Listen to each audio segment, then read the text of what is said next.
वक्त चुपचाप आगे बढ़ता रहा और आरव शायरा की जिंदगी भी उसके साथ नए मोड़ों से गुजरती रही, मगर उनके रिश्ते की बुनियाद वही रही, भरोसा, समझ और वफा।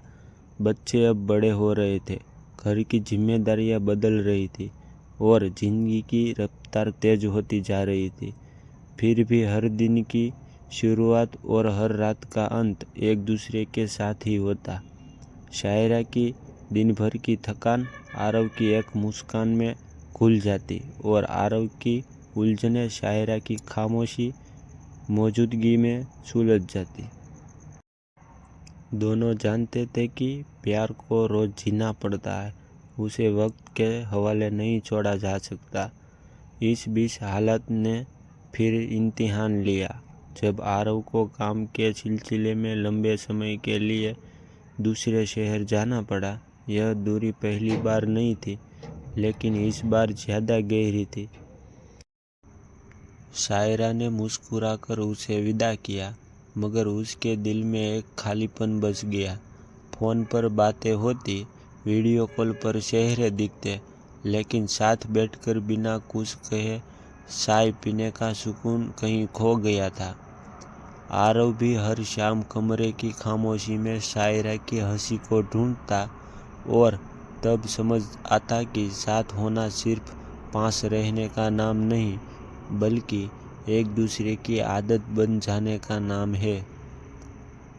दूरी ने उनके रिश्ते को कमज़ोर नहीं किया, बल्कि और मजबूत बना दिया। शायरा ने घर, बच्चों और बुजुर्गों की जिम्मेदारी अकेले संभाली, बिना शिकायत किए। आरव ने दूर रहते हुए हर फैसले में शायरा को शामिल रखा, क्योंकि वह जानता था कि उसका सुकून उसी की समझ में छुपा है।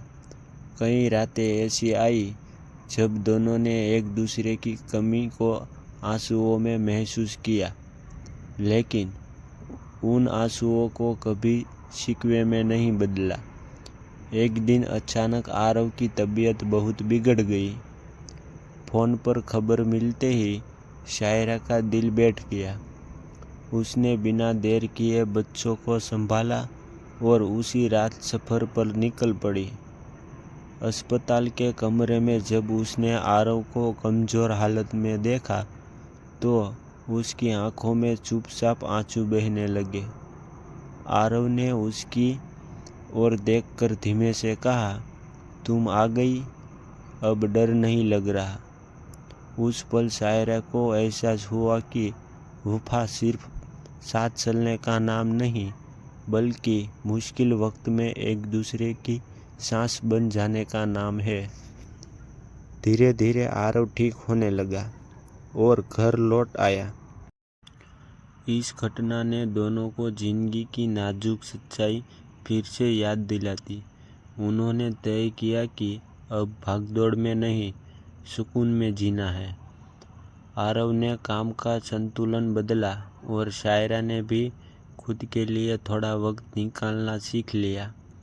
शाम की सैर, बच्चों के साथ हंसी और रात की लंबी बातें फिर से उनकी जिंदगी का हिस्सा बन गई। सालों बाद जब बच्चे अपने पैरों पर खड़े हुए और घर कुछ शांत हुआ, तब आरव और शायरा ने एक दूसरे को नए सिर से महसूस किया। वे अक्सर छत पर बैठकर पुराने दिनों को याद करते, संघर्ष, आंसू और मुस्कानें। शायरा मुस्कुराकर कहती, हमारी कहानी में चमक कम और सच्चाई ज़्यादा रही। आरव उसका हाथ थामकर जवाब देता, और शायद इसी वजह से हमारी वफा की जंजीर कभी नहीं टूटी। उस पल दोनों को एहसास हुआ कि उसका प्यार किसी कहानी का अंत नहीं, बल्कि उस सीख की शुरुआत है जो बताती है सच्ची मोहब्बत झगड़ती नहीं, बल्कि वफा बनकर उम्र भर साथ चलती है।